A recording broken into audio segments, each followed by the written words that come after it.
Hello maman, c'est votre humble serviteur Enoch Babinga. Shalom, nazali susu na esengo ya komona biso na mokolo ya lelo. Et malgré ces derniers moments, moi ba convalescence, moi ba repos médical, mais nzambe asili ko sala biso ngolo. Oui nzamba pambolo mamozuli ba kokolanda biso ya mboto banda koyeba ko pesa langage ya nzambe na limito tikana nonga oyo na sala boko na nzambe. Olingo mo santu zala mo kambela biso na tiki ngonga oyo na sala boko na yo zala la centre na nyos. Que le nom de Jésus-Christ de Nazareth ezala glorifié na ngonga oyo na kombo na Jésus Christo. Amen. Que Dieu vous bénisse, bien-aimés dans le Seigneur. Yambonai banako pesa lisusu message to koyeba nako partager lilo bananzambe la lolenge nzamba siko pesa biso to bosani te ke nzamba sala biso ngolu tozala encadré ya jeunesse ya koyeba nako bokola kape bano na biso babengaka ba orphelin bana bitike et papa zola nangai mama zola nangai na mushika to na pembeni na yebisaka bana nzambe bele musala o to salaka ezaka biso moko te to salaka yango to salaka ngo elongo na yo papa to salaka ngo elongo na yo mama. Tout ça c'est pour la gloire de Dieu parce que sokotali la Bible zoloba la Jacques ils ont recommandé biso c'est ça la vraie religion parce que Bible zotal sa biso moto azangi bolingo ataza na onction ataza na nguya soki azangi bolingo et azalo kola un symbole retentissant. Donc voilà, bien aimé dans le Seigneur, nayebi ke ba maman ba papa ba tabita dorcas oyo bako landa image to bako landa message oyo bako yeba na ko intervenir pe ko yeba na ko sunga bana na biso o nzamba pesi biso lokola bankadrer to bana ko bokola. Et ces derniers moments, bien aimés dans le Seigneur, nous avons connu beaucoup de difficultés même sur le plan financier. Bien aimés dans le Seigneur, c'est avec larmes que je suis venu encore vous adresser ce message. Bien aimés dans le Seigneur, bana nzambe maman zola nanga papa zola nangai tozaka na posa lisungi na nous de temps à autre. Et naïba reloko moko Bible zoyisa biso, celui qui donne aux pauvres prête à Dieu. Donc mutu apesaka babola apesaka bazangi eza mutu azo defisa nzambe. Or que mutu a defisaka nzambe nzambe azangaka te na kofuta ye au centuple au multiple.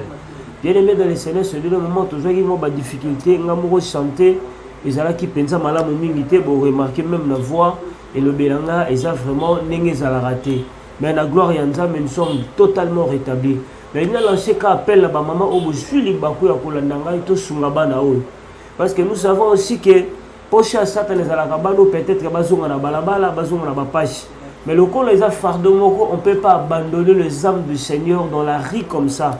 C'est pas bien. Oui, ceux qui n'aiment pas bête la solo, comment nous recrutons ces enfants, comment ils ont na balabala le bisika babane kolala musazola na ba victoire na ba Simon na ba malili, c'est très difficile. So ozuli baku ya koleka ba R wana ba R tadif ba 2h ba 3h mona banonde balala na balabala.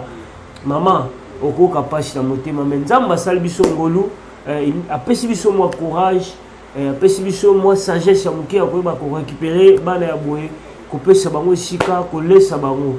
Et ces derniers moments tu connais ba difficulté ma cache bana baza la provision te tout vraiment est vraiment détruit. C'est pour cela que je demande aux enfants de Dieu, je crois avec les images là papa Charlie kuna là des papa Dédé bako balancer na biso et kozala malamu mingi bana baza vraiment na nzala toi na posa sacha suka na yo tout ça na posa ça moi ça ka loso na yo ndenge nzambe akoyeba na kosunga yo mama défi sans nzambe. Et tant on peut ça ba orphelin on peut ça ba na bitike on peut ça les abandonner. C'est une façon de prêter à Dieu. C'est une façon qu'on dit sans nzambe. Or nzambe baza na livre ya souvenir o ya kanisaka baike oyo pe bakanisaka bato baza na passion oyo sozolo banaki na tanga pasi bo kipaki ngate na na prison botala ki ngate. Bien aimé dans le Seigneur, yo muto kolanda image yo kolanda message en tout cas soutenons ces enfants, ça sera une très bonne bénédiction. Que le Seigneur vous bénisse. Je crois ba papa ba maman na bango bazali ba yaya ba leki bako yeba na ko intervenir pour que to soutenir bana oyo nzamba pambola biso. Bien aimé dans le Seigneur, Et ces derniers moments, Dieu nous a encore interpellé beaucoup de prier pour le Congo. Parce que toi, la retraite, toujours préparé peut aussi notre descente évangélique comme d'habitude. Il y a quelqu'un qui évangéliser par-ci par-là. Bible va aller et faire de toutes les nations mes disciples. Je répète et je dis, la mission primordiale que le Seigneur nous a donnée, c'est le salut des âmes. Il y a quelqu'un qui luka ba pate ensemble. Ba o ba ebi Yesu lo kwa mo kondi pe mo bikisité ko talisa bango Jésus-Christ le véritable Dieu. Et ça est-il tout ça la cahier. Avant tout ça bientôt là on va partir je crois d'ici le 25 ou bien la fin du mois. Ceux qui nous ont pas sur ma casse, on va déjà aller. Trop côté à Sang Malam. Il y a facilité, mais les recommandations, c'est les dons auxquels le Seigneur évangélique que Dieu nous a donné. Mais pendant qu'on priait dans nos préparatifs, nous avons assis pour le Belabicho Makasi pour le Mboka Congo. Nous avons la musique la pembe. Nayebi ezana baïke belé basambe la rapport à Congo. Et je peux vous interpeller encore de continuer de prier. Parce que le message on a est vraiment malade mon mingité. Parce que tu vas dire que samedi là, on a na Kinshasa. Comme on est na Kinshasa, dans 4 coins à Kin, il y avait des soldats par-ci par-là. Et tous ces soldats, ça les locaux là-bas encerclés Kin. Et tant que tout le samedi là, mais pourquoi ces soldats sont encerclés? Et le Seigneur a dit Sabiso, Bobon de la Makasi pour Namboka. Ils ont un coup monté, ils ont se préparer. C'est pour bientôt. Monguna a télé Makashi.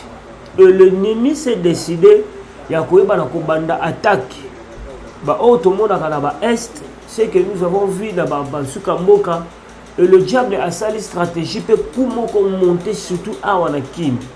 Et que ça l'événement moko ya mabe et que nous capo salama et puis comme on a tout monde ma ça saison bêta batu bazo kima de partout et le Seigneur nous a ramené de pouvoir bien prier que sambela pour que Nzambe aille bana ko épargner parce que tout le monde a dit que chassa kopela moto makashi et moto bande kopela tous les 4 coins ya kin.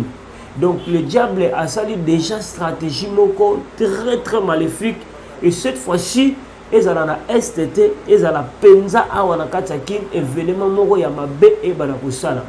Mais nous croyons à Dieu et tous la ba famille tous la bandeko o tous awana katakishasa o ezo singa na biso cause la réunir la prière. La Bible nous parle de veiller et prier. Et le Seigneur nous avait interpellé sur que les peuples congolais faut tous être très vigilants parce que déjà il y a des forces de mal au basili ba ko infiltrer et si ils ont la date moko et cause la satanique proclamée et puis la date on qui programmée parce que tout le monde dit calendrier encerclé par les sons. Donc ils ont la date déjà ba poni pour que baba na ko sala ba attaque pour que le bain des sons na ba sabotage et ça ma cache na katakin. Ma on a biso ezaka pendant ce temps au lieu de la concentrer dans la prière. Mais au moment où beaucoup de gens, nous sommes dans des futilités. Les Bibles nous parlent de veiller et de prier. Tout ça, c'est la péto sambe. Parce que ça n'a pas date moko que banguna ya Congo shiba poni. Ou on remarquer que bolali boboki événement moko salam. Bolali mikola pour intimider ce événement moko. Or, ce sont des gens de plan. Et moi, je crois à la force de la prière. Le Seigneur avait utilisé le prophète Élisée à Kendeko Yeba. Proposition plan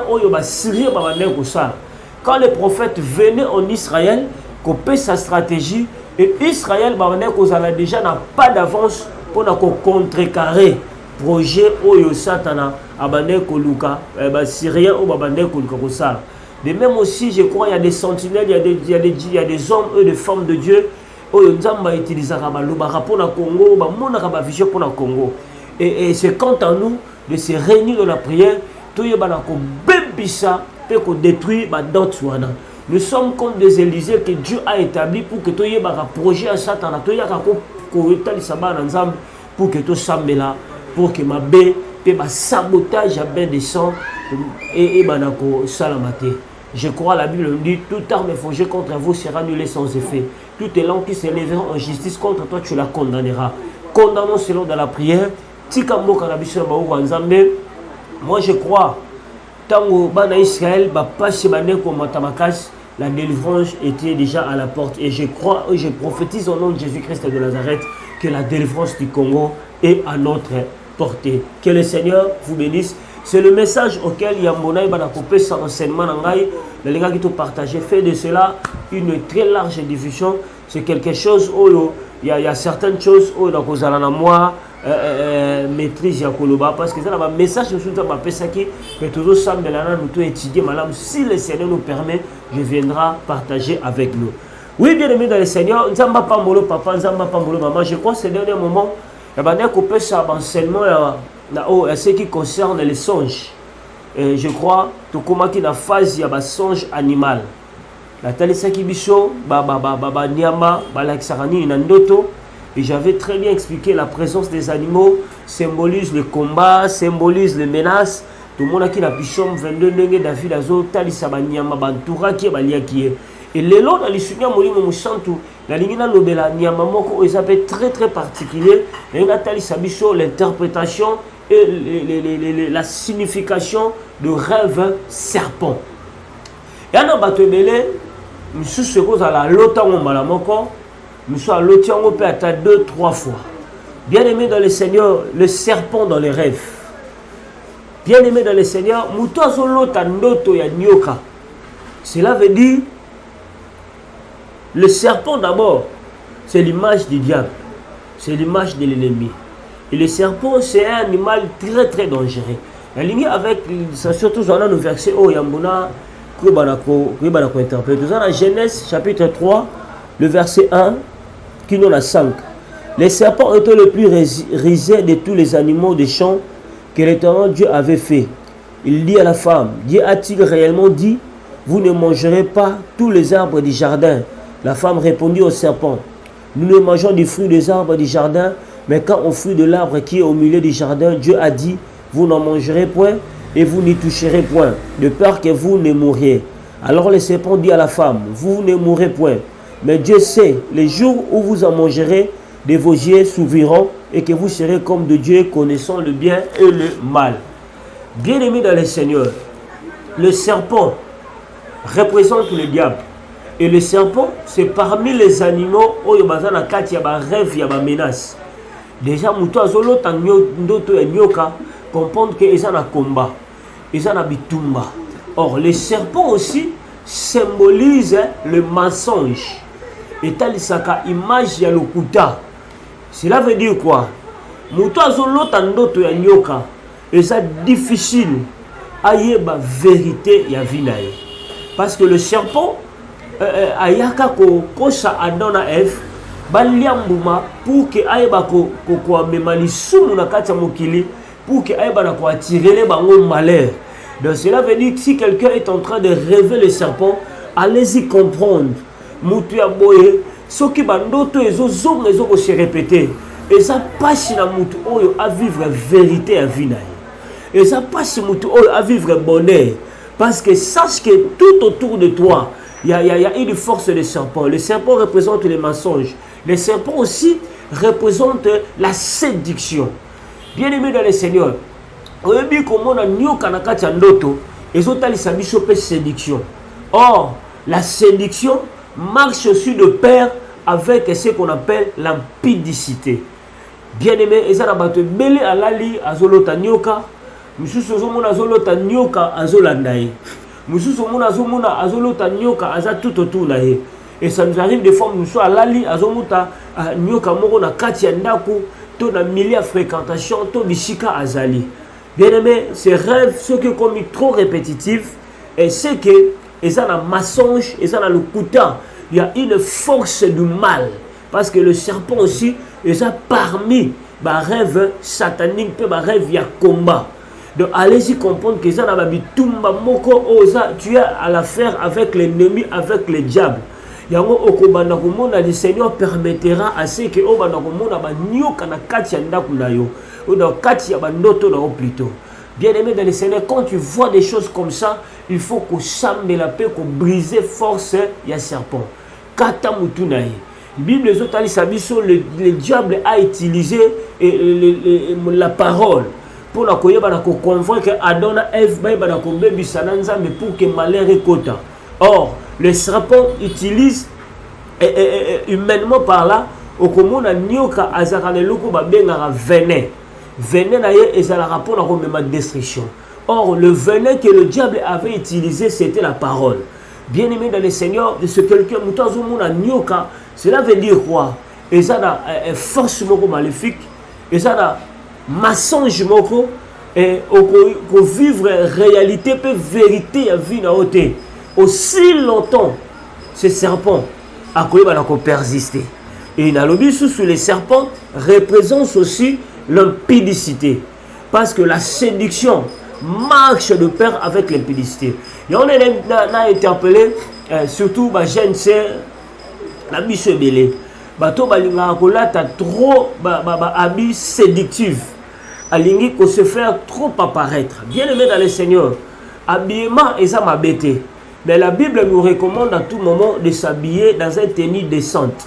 Ba fille belé pe bana mi balito loba bazaka na force moko mutu mususu à cause de la force ya nyoka kati na yemboka mi yebarate. Il veut se faire trop attirante. Alingi abanda ko attirer batu mingi. Alingi abanda ko impressionner batu mingi. Or, le diable a utilisé plus de séduction. Parce que le serpent, la bible malam, ils appellent symbole de la séduction. Or, la séduction marche avec l'impudicité. Batu belé, batira banyoka na kati ya vida bango misu na cause habillement. Na cause marche na ye. Parce que surtout les femmes, on s'habiller trop sexy. Allez-y comprendre que tu es en train d'attirer la force du serpent dans ton corps. Parce que les serpents représentent la séduction et l'impudicité. On a eu le temps d'échanger avec lui. Papa, à chaque moment, sur la lali, dans l'autre en nyoka, mais nyoka ngo abandé kozalaka ka pele ya mai. Grand-mère na bango liboso azalaka bazaka ba race excusez-moi le terme bazaka ba race bazaki loka ba métis loka ba milate. Grand-mère na bango akufaka na sida. Maman na bango akufi na sida. De ba yana ni balé bango mi balé pe ba ko kufa na kata sida. Lokola azalaki mutu moko alingaki pe bakamanzam. Il a commencé à prier, même chanter à l'église. Mais à Ebishinga, à chaque moment, dans l'autre et il y a chaque jour, mais il y a une période, au moins, il y a l'autre nyoka, au moins, il y a soit à Zolandangai, ce qu'il a piqué ma venin, si ma nini, la sutuki. Et au moins, on a continué le sambo, on a bandi au sambe. Abindo, tourné bandé, il y a de temps à autre. Tant que mon grande sœur naïe, oh, il y a lundi, il y a qui avant dernier, il y a Kokufa. Et puis, Sidango et Zalaka, le Sidango et Kindoki. Bien aimé, le diable, il est tellement risé. À cause de la force de la séduction, à cause de la force de la nyoka. Excusez-moi les termes, excusez-moi. À cause de la force de la nyoka, et puis, tant que tu as force de la nyoka, abandi ko sala ete mi obanda ko attirer mi bali. Obanda que mutu moyen a résister la présence de Azalate. Or, tant que tu as sala obongo, azo pousser un jour ou attirer mi bali à occultiste. On peut attirer les magiciens, on peut attirer les balles yamabé. De peur que si on est malade un jour, on est à Koufi à cause de Sida, à cause de Mouboulou. Or, c'est un plan. Et tant qu'on a dit au Sam, mais la toujours attend prier, et Zamba est faire révéler Bissot. Koko yaba koko na bango azalaka lokele. Azalaka mutu oyo azalaka na babato, il est dans azaki na mo bambong. Or, koko na bango asalaka alliance na nyoka moko na mai. Et tant que sali alliance wana azangaka eloko kopesa retour, azwa sacrifice koko bango azalaka ndambu ya belle chitabu ko ngala azalaka loko ambétise.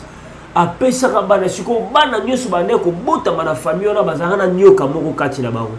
Et c'était de très belles filles. Ceux qui m'ont bali aux nzambete, c'est difficile de résister devant leur présence. Or, tant que Sambera, le Seigneur a dit Sabiso, Bazakanado, Bango totem na Bango, Ezalaka Nyoka, c'était le serpent. Donc, difficile à un homme de résister. Yesuko Yobane Koyele Bandoto. Vu qu'il a commis que l'autre yango mingi, nde aye ko luka solution à comprendre. Et le Seigneur, quand il sait sa hiérarchie. Donc, ce qui peut azalaka prudentité, il pas encore fini quand on coupe na sida. Aïsika papa, ça m'arrive des fois. Moi, la période où on a perdu sens sa vie, dans quel sens on a commis mon boulot. Et puis, ce qui a mimi, il a coquille même 4 5 balles, il faut pas l'attirer par naïe. A Simba qui cité, a Ebinda kwa ngangate, il pas qu'on comporte, mais pourquoi tous les hommes arrivent vers moi? Or, en elle, Katinaye, et Zalaka na Nyoka. Oh, le Seigneur lui interpellé à Bande Kotali Shango, Nanzela et Ndoto. Bien aimé dans le Seigneur. Et tout ça, Nangaï, papa, maman. Mais ça Satan a tellement risé. Il faudra comprendre que Ogoye ma stratégie et l'on est dans ça. Ogolo Tandoto, Ndoto, de Bungi. Yo quand il le style non. Parce que l'eau est sénile, éthicali. Les serpents dans les rêves. Ils ont un rêve très dangereux. Maman, la minga, ils sont que sur l'otanyoka. Nous sommes pour l'otango par hasard. Tu dois prier jusqu'à ce que au bombanyoka. La Bible nous dit, je vous donnerai la force de tu fouleras les lionceaux et tu marcheras sur les lionceaux et la spique. La spique, c'est le serpent qui est très dangereux. Même si sur les serpents, ils ont un venin. Or, le diable aussi avait utilisé le venin qui était la parole pour la séduire Adam et Ève pour que même dans la Bible, il y a eu des femmes serpents. Delilah a utilisé de bonnes paroles pour convaincre Samson jusqu'à ce que Samson aille dévoiler ses secrets d'ailleurs. Donc Delilah, ma femme serpent, ma femme séductrice. Et ça qui à Jézabel. Un jour, roi Akab azo kamawa na bilanga ya batu moya boko abuzwa mwezate yoka mosasma yosa mokonzi ozobanga zela na kopesa stratégie. Il a utilisé la parole jusqu'à ce que a convaincre Akab a que négocier les sumu ko boto la bilanga o ezela bangote. Ce sont des femmes serpents. Bien aimé, et il y a ma tribu na biso ebele o ko remarquer totem ya serpent wana ezalaka surtout bato tozalaka la tribu tout près à Maï. Vous remarquez bazwaka elembo ya nyoka bachaka bana likolo elembo ya nyoka.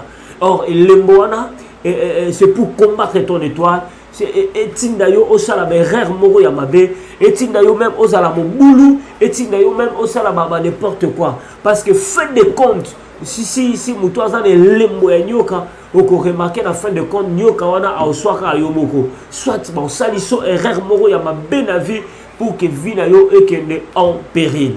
Que le Seigneur vous bénisse. Bien-aimés dans le Seigneur, Dieu nous a permis à partager na yo. Prends le temps de prier. Si tu vois les serpents dans les songes, il faut briser. Ce qui est répétitif, c'est qu'il y a une alliance.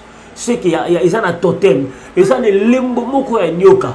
Oyo bachayo. Et les monyoka aussi longtemps aux ananzoto, aussi longtemps au boma yangote, aussi longtemps au longo langote, il y aura toujours des malheurs, il y aura toujours des chutes. Parce que le diable qui a causé la chute de Adam et Ève à travers la parole. Pour le diable essaie de déguiser en serpent pour nous convaincre que la bango venait pour nous baby sa intimité dans bango nzam. Il y a des autres surtout ceux qui aux taba serpent et belé. Monsieur Zarazolo taba serpent et belé surtout les serpents noirs. Ceux qui ont serpent noir et belé tout autour là yo tout bazo tambola. Allez-y comprendre que tout autour de toi, les gens bato baza ba hypocrite. Et ça, les hypocrites sont très dangereux pour que ça l'homme abe. Et ça, les gens Carlo Tandoto, Ozolotandoto, il y a Nyoka, mais Nyoka, moi, ça Mwindu. Sache qu'il y a des gens hypocrites, soit prie jusqu'à ce qu'on comprenne l'entourage d'ailleurs, banani bazalarawana. Bien aimé, le rêve serpent, c'est un rêve très dangereux. Parce qu'on remarque, serpent même dans le tambolani, à tambolara tout doit être. Serpent à Kendara Nyoka Nyoka. Or, ma vie à Batonele aurait été dans la droiture de l'ensemble qui na ma courbature, donc na manioka nyoka. Donc c'est ça les serpents. Quelqu'un qui voit déjà et au fond du bois, tu sens comme s'il y a un serpent dans ton corps. Bien aimé, c'est très très dangereux. Ce sont des choses, il faut aux rigueur dans ma prière. Même s'il s'agit de gêner, il faut gêner. Parce que aussi longtemps, on va nous sentir ma présence dans bandoto na yo, na vie na yo, bien aimé dans le Seigneur, il y aura toujours un malheur. On va nous coller dans la vie. On sait la choix au eza ayote. Même le destin auquel on a parce que cette force de t'attirer vers le malheur. Nzamba pambola yo papa, nzamba pambola maman. C'est un peu ça, je voulais partager avec nous ce rêve serpent. Vous un rêve très dangereux. Et Dieu nous a fait grâce. Peut-être qu'on a touché ma couche nayote. Mais du moins, la globalité sur le plan général, on peut comprendre hein, qu'est-ce que le serpent dans les rêves. Et quand il y a une forme moussous, et quand il y a une forme mêlée, mais du moins, vous en avez idée déjà, tu comprends qu'il y a une force de la séduction, tu comprends qu'il y a une force hein, du mal. Prends le temps de prier. Et le Seigneur, nous sommes là, peut-être que nous posons la nangal au lotaboué, mais ce qui semble très difficile, n'hésitez pas de nous contacter. Mon numéro c'est plus 243 89 50 79 749. Plus 243 89 50 79 749. On aura le temps de prier et peut-être aussi de t'orienter. Parce que il faut l'autandoto au kangayango. Donc seulement faut kangayango, il faut y avoir interprétation en d'autres yango. Donc seulement faut y avoir interprétation, il faut y avoir un sujet de prière très ciblé au Chambela pour que on soit la victoire sur le rêve satanique. Zamba pambolo maman, la Bible nous dit vous connaissez la vérité et la vérité vous affranchira. Et là Chambela là où nous sommes dans la mushika la pembe. Ma prière en est ceci. La Bible nous dit tu fouleras les lions chauds, tu marcheras sur les aspics. Je prie au nom de Jésus-Christ de Nazareth. Ce que c'est l'emboigno qu'a la famille Bachabino pour que vous en malheur, pour que vous en séduction, pour que vous en vie à sexe même désordonné. Je prie. Vérité au yo qui est là. Et ma délivrance dans la vie na yo. Et ma délivrance dans libota na yo. Et ma délivrance dans ndako na yo. Na sambeli. Ce que ça na nyoka moro pa bomba mara même na kati ndako. Je prie au nom de Jésus que le feu du Saint-Esprit et katamutunaye. Que tu vives la délivrance dans le nom de Jésus-Christ de Nazareth. Amen. Que le Seigneur vous bénisse. Nzamba pambola biso et la bande de Koïs Sabiso. Toujours préparé déjà grande campagne de évangélisation. Bateau bazaramité mama ce moment de soutenir biso. Nzamba kozanga te ko pambola biso surtout ko bossa la paix soutenir bana na biso. Répéter Koïs Sabiso c'est le moment bana provision te. Babozo la nangala zo la ta Sacha Souka la yo ata Sacha Loso parce que c'est de leur moment vie est commis très très difficile à on a Kinshasa. Mais je crois avec Dieu même le désert nzamba bande ko bibisa mai pour Kambelisa baoya ye. Na pesi merci na maman GH, na pesi merci à papa Dédé, papa Charlie, papa Brice. Mais de ont fait de cela une très large division. Celui qui a une mission, c'est pour nous éclairer, mais aussi il faut prendre aussi le temps de prier. Que le Seigneur vous bénisse.